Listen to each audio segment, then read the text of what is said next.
नमस्कार, आप देख रहे हैं द न्यूज, आपके साथ मैं सृष्टि मिश्रा। इस वक्त की बड़ी खबर ये सामने आ रही है कि लालू यादव जो आरजेडी सुप्रीमो हैं, उन्होंने कहा है चंद्रयान 3 के लिए जय जयकार हो रहा है, होना भी चाहिए वैज्ञानिकों का। वैज्ञानिक वहां गए हैं और घूमे फिरे। जी हां, ये ताजा बयान लालू यादव का विपक्षी गठबंधन की बैठक के ठीक बाद, जो ये कह रहे हैं कि इस बार मोदी को हराना है, देश को बचाना है, पहले तो चंद्रयान 3 की अच्छी जानकारी इनको लेकर आनी पड़ेगी। आगे सुनिए, आगे ये यहीं पर स्टॉप नहीं करते अपनी बातों को, आगे ये जोड़ रहे हैं। मैं चाहता हूं कि वैज्ञानिक जो हैं, जो ये कर दिखाया है उन्होंने, उन्हें पीएम मोदी को सूर्य लोक पर भेज देना चाहिए। पहला विवादित बयान नहीं है, लगातार 2-3 दिनों से ऐसा देखा जा रहा है। लालू यादव पीएम को लेकर कोई कोर कसर नहीं छोड़ रहे हैं, उनकी बेइज्जती कर रहे हैं, उनके लिए आपत्तिजनक बातें कह रहे हैं। और देखिए, यहां पर अरविंद केजरीवाल ने भी कह दिया है कि पीएम मोदी अपने आप को भगवान से ज्यादा बड़ा समझने लगे हैं। जब ऐसा कोई समझता है तो उनके पतन का कारण बनता है। आजादी के अमृतकाल का पीएम मोदी सबसे बड़े भ्रष्टाचारी प्रधानमंत्री हैं। केवल एक व्यक्ति के लिए पूरे देश को बेच दिया। हम देश बचाने आएंगे, जो कि खुद घोटालों में घिरे हुए हैं। शीश महल कह लीजिए, शराब घोटाला कह लीजिए, तमाम ऐसे घोटालों में अरविंद केजरीवाल घिरे हुए दिखाई दे रहे हैं। इसके साथ तीसरी बात मैं करूंगी राहुल गांधी की।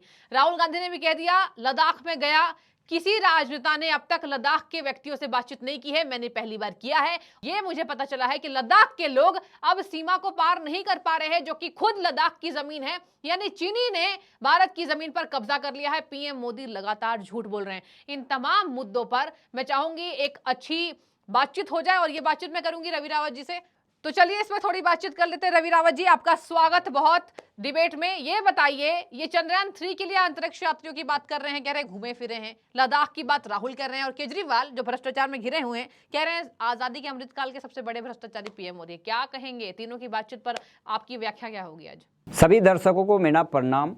और जो 2 दिन की बैठक थी उसका नतीजा 0 निकला। वो पहले भी हम बोल चुके थे कि ये बैठक बेकार की, खाली टाइम वेस्ट है। ठीक है। और जो बैठक क्यों फेल हुई है, क्योंकि आपस में ही ये नेता, विपक्ष के नेता, ये जो गठबंधन बनाया है इन्होंने, यूपीए पार्ट 2 से इंडिया नाम दिया है इन्होंने, INDIA, उसमें कन्वेनर जो था वो घोषित नहीं हुआ। क्यों?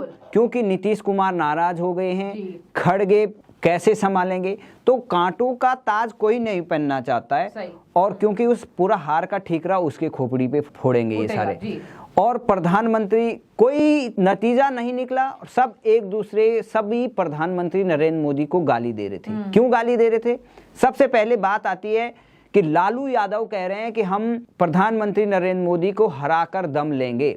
और इनका तो बता दें कि ये प्रधानमंत्री नरेंद्र मोदी को ये बोल रहे हैं कि मैं भ्रष्टाचारी नहीं हूं, प्रधानमंत्री नरेंद्र मोदी भ्रष्टाचारी हैं। जो आदमी चारा चोरी के घोटाले में जेल से बाहर है, वो प्रधानमंत्री नरेंद्र मोदी को भ्रष्टाचार पर ज्ञान दे रहा है। वो कहता है कि भाई प्रधानमंत्री नरेंद्र मोदी को सूर्य लोक पे भेज दो, वहां इसरो को वहां भेज देना चाहिए, सूरज पर। यानी मतलब किस तरीके की, उनको ये भी पता नहीं, चंद्रयान 3 के बारे में पता नहीं है कि वहां पर वो अनमेन्ड भेजा गया था, उसमें कोई वैज्ञानिक नहीं गया था। लेकिन उसमें भी बोल रहे थे खूब घूमे फिरे। तो मतलब लालू यादव बिल्कुल एक चारा चोर की तरह बात करते हैं। और प्रधानमंत्री नरेंद्र मोदी जो ईमानदार, जो उनकी छवि है, जो एक भी भ्रष्टाचार के आरोप नहीं है, उनको हटाने की बात करते हैं। तो मतलब एक साफ सा है, एक तरफ भ्रष्टाचारी हैं, दूसरी तरफ भ्रष्टाचारियों की गैंग है।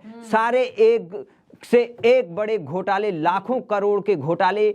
संबित पात्रा ने कहा कि ये 20 लाख करोड़ के घोटाले इन विपक्ष की पार्टियों से हैं। और केजरीवाल कह रहा है कि ये आज़ादी के इतिहास में सबसे बड़े भ्रष्टाचारी मोदी सरकार है, और ये इनको शर्म नहीं आती है। 2013 करीबन 12 में ये इंडिया अगेंस्ट करप्शन इन्होंने बनाया, और उसमें कहा कि 20-20 मंत्री, ये जो उस समय यूपीए 2 में शासन में थे, कपिल सिब्बल से लेकर वहां पर तमाम जो बड़े बड़े मंत्री थे या पी चिदम्बरम में, उनको जेल में डालने वाले थे। ये सोनिया गांधी को जेल में डालने वाले थे, और ये वाड्रा को जेल में डालने वाले थे, राहुल गांधी को जेल में डालने वाले थे। आज उनके साथ हाथ में हाथ मिलाकर उनके साथ खाना खा रहे हैं। तो केजरीवाल जैसा भ्रष्टाचारी और दोगलापन तो और कोई नेता नहीं होगा, क्योंकि उनके ही शासनकाल में किस तरीके से उनके घरों में वो उनके शीश महल का घोटाला हो गया, उन पर आरोप लगा है जल बोर्ड का घोटाला,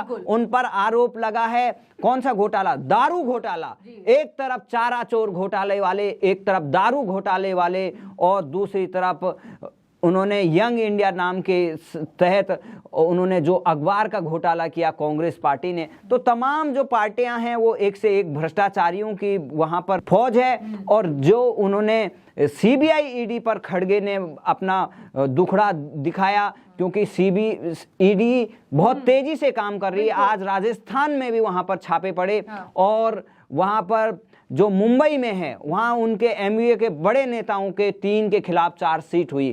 तो मतलब ये है कि एक तरफ भ्रष्टाचारियों का जो सम्मेलन था उनमें कोई नतीजा नहीं निकला, खाली एक समिति बना दी। समिति क्या कर दी, 14 पार्टियां हैं। मुंबई में किस बात की बैठक हुई, कोई नया दल इनके पास आया नहीं। ये मायावती के पास डोरे डालते रहे, फर्जी खबरें छापते रहे।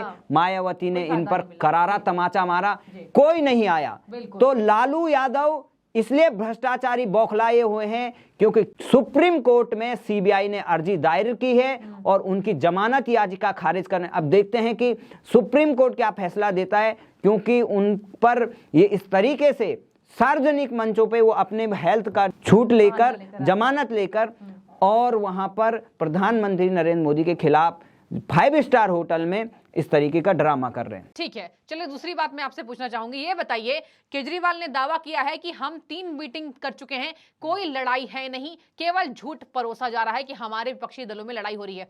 पीएम पद के उम्मीदवार के तौर पे आपने देखा हर पार्टी में लड़ाई हुई है, हर पार्टी के प्रवक्ताओं ने कहा हमारे संयोजक उम्मीदवार, हमारे संयोजक उम्मीदवार, केजरीवाल हो, सपा हो, कांग्रेस हो।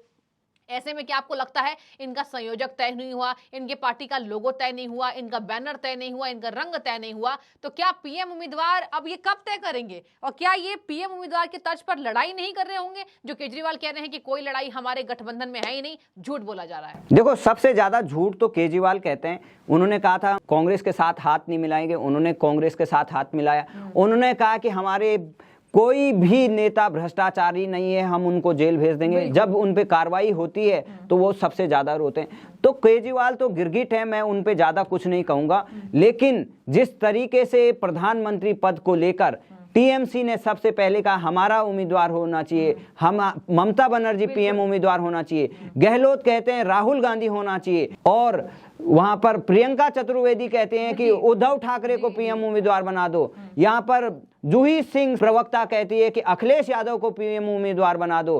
तमाम ऐसे छोट भैये नेता, हर कोई ये कहता है कि मुझे पीएम बनना है। ऐसा कोई राजनीति में कोई ऐसा इतना बड़ा दूध का धुला नहीं है कि जो पीएम उम्मीदवार ना बने और जो पीएम नहीं बनना चाहता है। ये खाली खाली जनता को के आंखों में धूल झोंकने वाली बात है। जनता इनकी बातों में इतना ही सच मानती है। ये कहते हैं कि हम पीएम बनने नहीं आए। कौन नहीं बनना है? ये इन्होंने पार्टी का गठन क्यों किया? राजनीति में क्यों आए?